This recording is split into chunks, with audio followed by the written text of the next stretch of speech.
Good morning and welcome back to the Broadcast Retirement Network. I'm Jeff Snyder and this is BRN AM for Friday, May 29th, 2020. And our top stories today, the U.S. economy is showing signs of life and Hong Kong's trade status could be in jeopardy.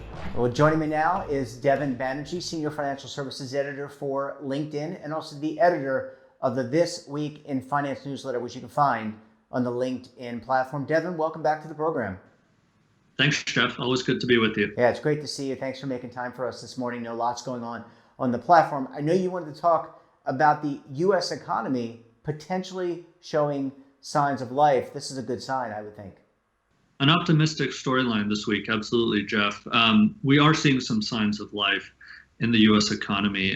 Looking at truckloads, those are beginning to grow again. Mortgage applications, new business applications starting to tick up. Even bookings for flights and hotels are a touch higher in recent weeks than during the depths of this crisis. Now, of course, things are still quite dire. The analyst predictions for this year on average are still for about a 6 to 7% contraction in GDP. There are still for unemployment, hovering in the double-digit percentages through the end of the year. But it appears that conditions in some corners of the economy are at least not getting worse anymore. So a bottoming out.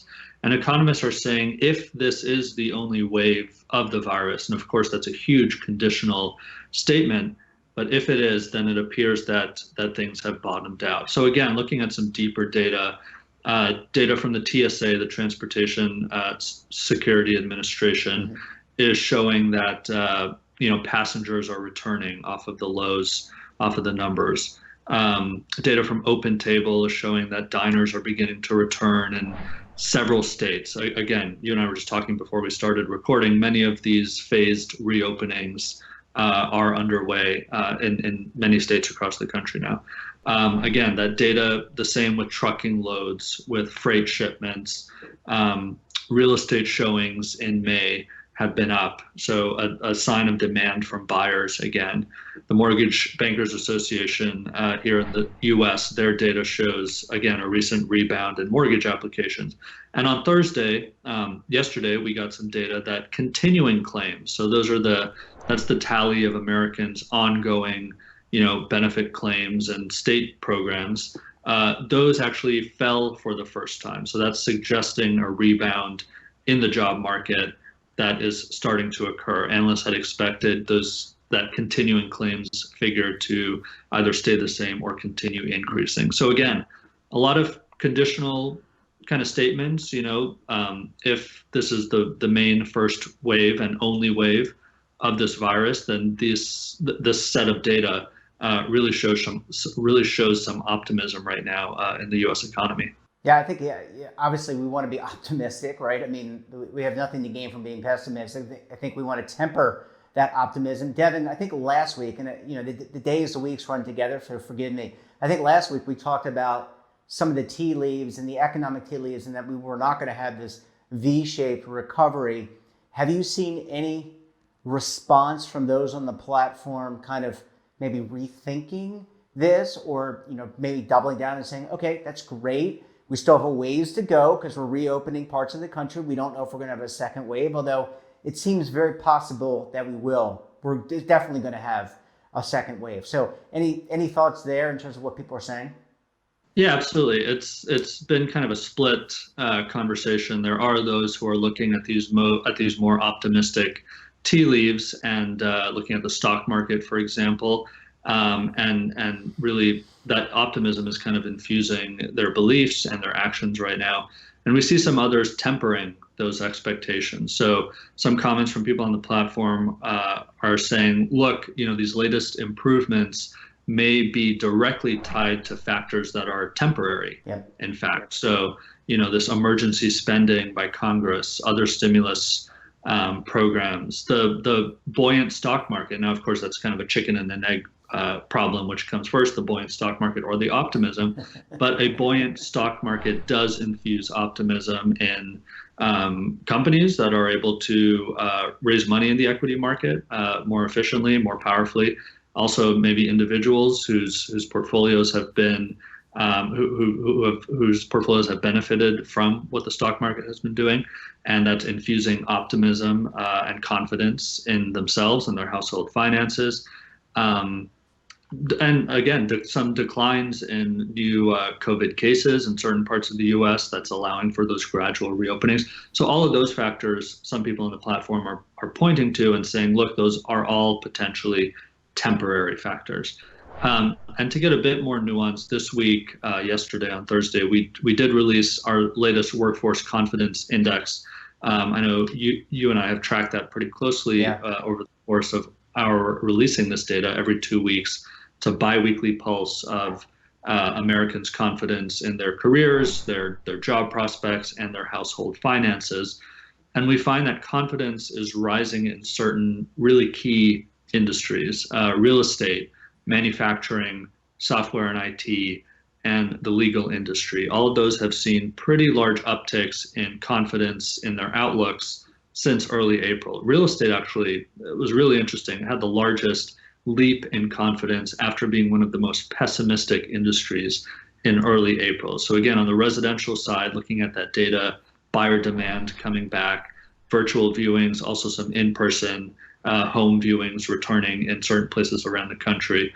And of course, commercial real estate, which has been extremely pessimistic in our data for many reasons. Of course, the retail apocalypse that's been accelerated by this crisis, offices going empty, companies rethinking their need for commercial real estate. A lot of reasons for pessimism, but their confidence has even bounced off of those lows as well. So some interesting data as well from the LinkedIn side there. Absolutely. And I think people can find that on your colleague George Anders, Anders, on his page. I think he compiles this and puts it together. Devin, we're here getting springtime weather here in the U.S. And I'm not saying there's a scientific rationale for this, but as people are able to get out and about, we're not stuck inside when it's 30 degrees or, inclement weather. Flowers are starting to bloom. I mean, I wonder if that has some type of psychological positivity, like a positive effect on people, in addition to all the other things that you're talking about, the stock market, the unemployment numbers, the downturn of COVID cases. Any thoughts there? I mean, it's completely unscientific, of course. Leave it to me to do that. But any thoughts there?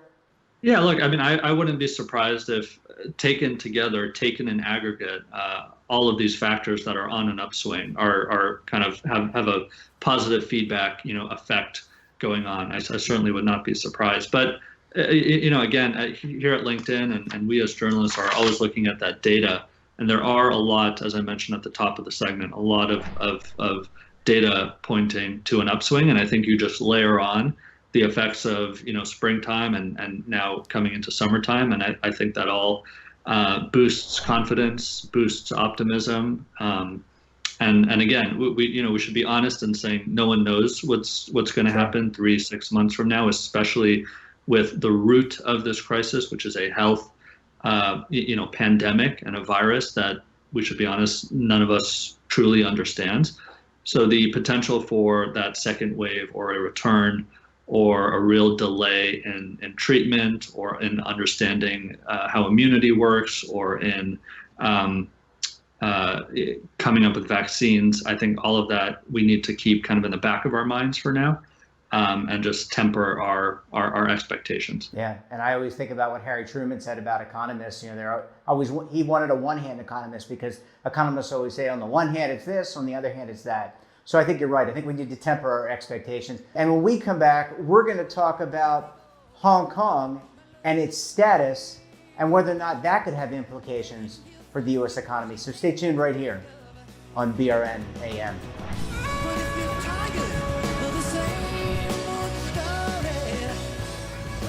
Imagine a new television network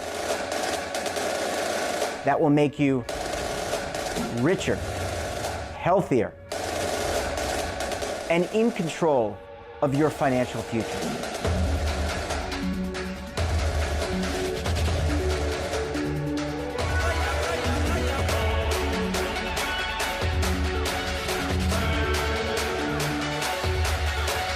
This network is for the policewoman in Nashville, Tennessee, the baker in Dubuque, Iowa, the teacher in Lexington, Kentucky. We want to make the idea of savings and retirement culturally relevant. But what do you see as a defining issue of the midterms? Especially for the smaller businesses. I mean, they are the lifeblood of the American economy.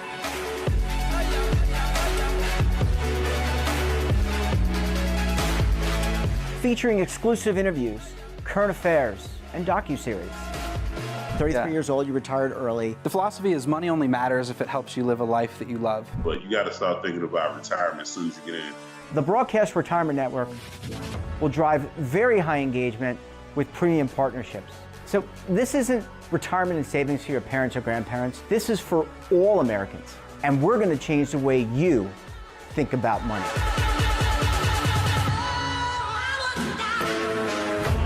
Welcome to the next frontier of retirement and savings. This is BRN, the Broadcast Retirement Network. The windows on our homes, they protect us and the ones we love, but they do much more.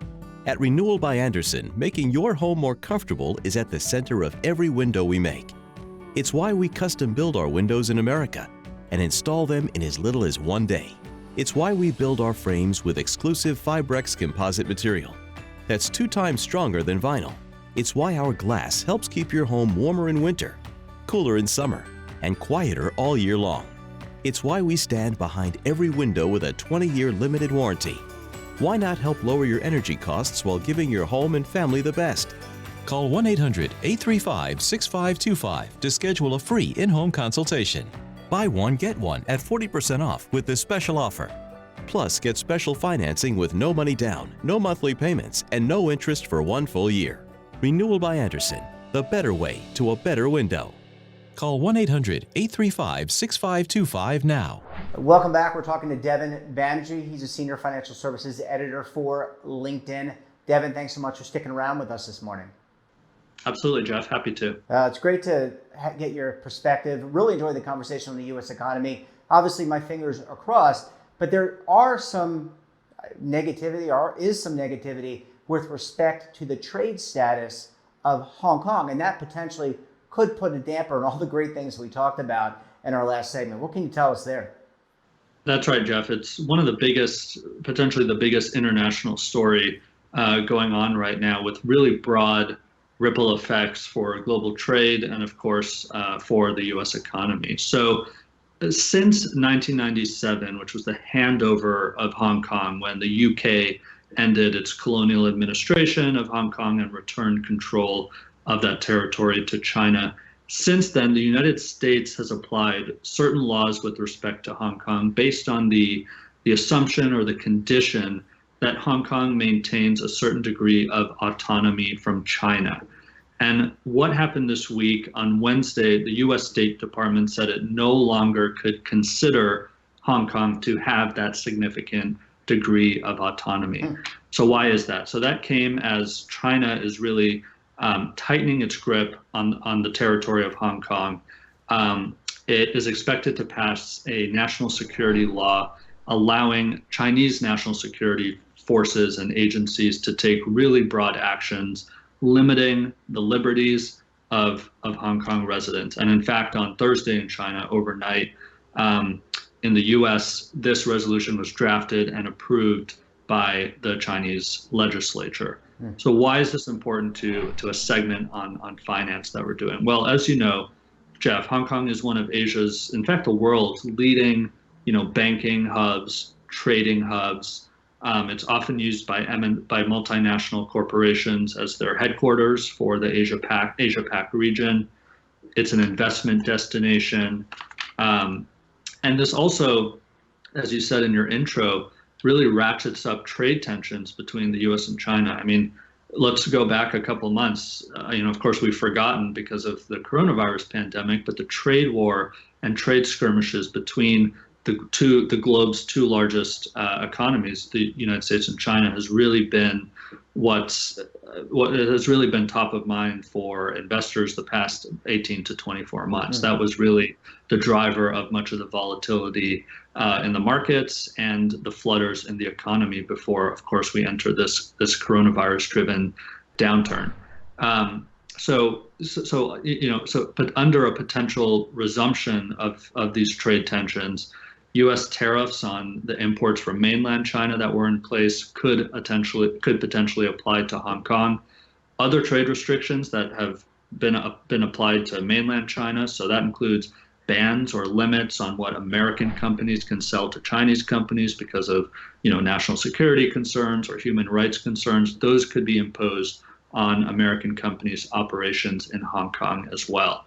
So really broad implications. I was trading emails with a really senior private equity executive earlier this week who helps run a global firm. He said this is like a combination of Brexit again and the trade war in one. And so those potential implications for companies, again, operations in the Asia-Pac region are really, really top of mind for people this week. Yeah, absolutely. I mean, I think, and we don't want to see this tension kind of ratchet up if we can avoid it, because this would have deleterious effects, really bad effects, potentially on the U.S. economy, because we again ratchet up these tariffs, applying these to goods, and that would then be a headwind to everything that we just talked about in the first segment, right?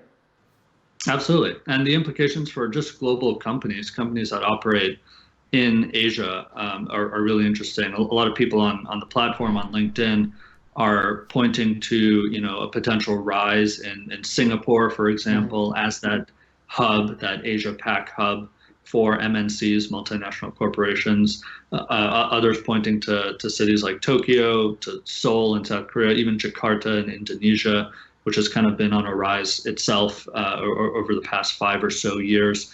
So companies, I think, are starting to think about what those implications might be for their Asia headquarters. Of course, there are a lot of steps in between here and now. So for the U.S. to actually implement this elimination of the special status of Hong Kong, it would require an executive order by the president to end that special relationship. Some experts are saying, don't expect that to happen so easily. It may happen in a series of piecemeal actions over the course of the next year, while waiting to see if China stays course or reverses course on this issue. But in the meantime, the U.S. Chamber of Commerce has already come out and said, this is a serious mistake on many levels to jeopardize Hong Kong's special status, which the U.S. Chamber of Commerce says is, quote, fundamental to its role as an attractive investment destination and international financial hub. So again, a lot of implications. People are trying to kind of slow the roll here and ratchet down tensions. So this will be really interesting to keep an eye on. Again, in Asia right now, this is what everybody is talking about. It's certainly the biggest story over there. Yeah, I can see why. It has so many implications everywhere. And Devin, I mean, you mentioned the turnover of from Britain to the UK to China in '97. I remember Hong Kong being heralded back in the '70s as like this free market economy. I mean, the people like Dr. Milton Friedman and Frida Jews were talking about this and how there were low regulations, low legislation that really precluded companies and businesses from thriving. And you see how things have grown over time, including the China really growing over time. You'd hate to kind of see the reversal. And I think hopefully the U.S. State Department and the Chinese government can kind of work things out for the betterment of everyone. Because it's not just the U.S. economy that gets impacted. The Chinese economy will get impacted, and the global economy get impacted. So everyone get in a room, talk it through. You can do it. Devin? Yeah, but you make a great point on the regulation point, which is certainty of regulation and certainty of rule of law and the certainty of operating in certain jurisdictions and international regions is really what's key to investors' confidence when they're allocating capital to boardrooms and C-suites when they're considering opening operations or expanding operations in places. It's all about regulation and rule of law. And these changes and, the unpredictable nature of what China wants to impose, of course, in classic fashion, it's not even clear to anybody what China's intentions are with the Hong Kong territory. So all of that uncertainty is really what kills the vibe for investors and for, again, C-suites and boardrooms of multinational corporations. Yeah, absolutely. We'll be watching this one closely. Maybe we'll have an update next week. Maybe things will go back, revert to normal, and maybe we'll be back at Dow 30,000. Who knows? Devin, always a pleasure chatting with you. Great insight, great information. Look forward to having you back on the program next week. Thanks, Jeff. Take care. And that wraps up this episode of BRN AM. Have a financial topic or someone of interest you think we should talk to? Drop us a line. And don't forget, for all the news in retirement, markets, technology, personal finance, and more, check out today's edition of The Morning Pulse. We're back again tomorrow for our weekly show, BRN Weekly, where we're always joined by a very special guest, and we take a look back at our best segments for the week. You're not going to want to miss it. So until then, I'm Jeff Snyder. Stay safe, keep on saving, and don't forget, roll with the change.